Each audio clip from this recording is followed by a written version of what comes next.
अच्छा दादी अपनी जहने कभी न तू तेने चाहिए बुझली हाँ आहो कहना कहो पातिया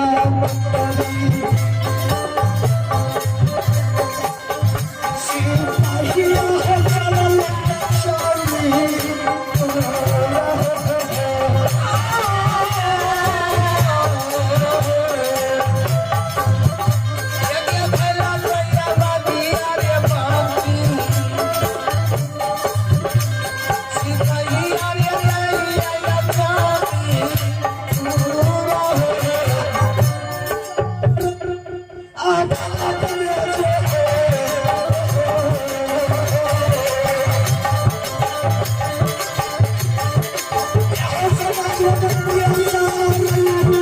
शामी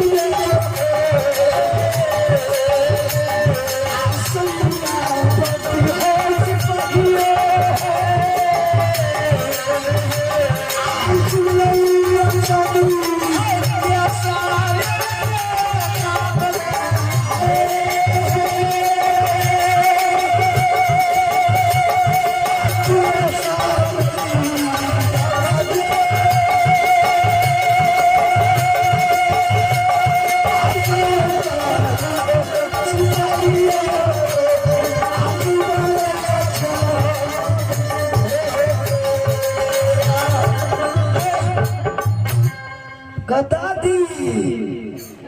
अरे लागे नहीं छो यार ई ठंडी निकले तभी तू भेट भेलो दादी दादा से पहुंच गली दादी के ललका में कथी करू ललका की बोले छी रे पहुंच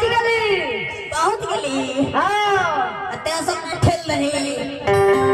की करबी अरे बता या ये जमीन नगरी छियै राजा चंद्रवली राजा महाराजा के महलियतारी छियै यहाँ छियै ने देख लही राजा के महलियतारी कते सुंदर लग रहलै है और चुटपुकिया लगल छ एक कोठा ऊपर कोठी ओइ ऊपर लाल बत्ती जल रहलै है महाराज कत्तो राज घूमय के लिए गेल हतै रानी महारानी आखर हवेली महल में बैसलिया सुतल हतै भैया हमने छियो एरे नुनु जल्दी मंगा जल्दी हमरो जाना छै दूसरो कर अरे आने दादी अरे पता ठीक ठाक छी ना एक भाई एना नहीं छुए रे अरे शरीर के तौर तकलीफ है एक भाई के मां बैठे एक भाई आईना मार भी सटकैया दबो ने तो फचकैया दबो हमरा मारे दी ऐसे तू बदला ले छी अब जे कबो से करे पर तो ससा कर विषय क्या दबो अरे हम साइकिल के लगे छी पुरानी गाड़ी मिस कॉल भाग लेके मिस कॉल जल्दी बोला अच्छा बैठ दादी बैठे छी कमजोर छी बैठ बर तो लड़ दादी से बैठ अरे हो संत समाज बाबा रानी मां के आवाज लगवे छे या महल में जो सुनता है घर से निकल माधे द्वार सिंह दरबारी लेते आ रानी है हथियाली या खा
ठाकुर जी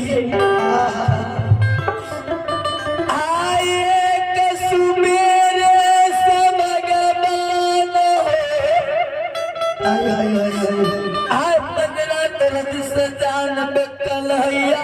आए मंत्री चंपापुर से ये रानी रानी के आवाज लगा रहा आबू जल्दी आबू रे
अपना द्वार पर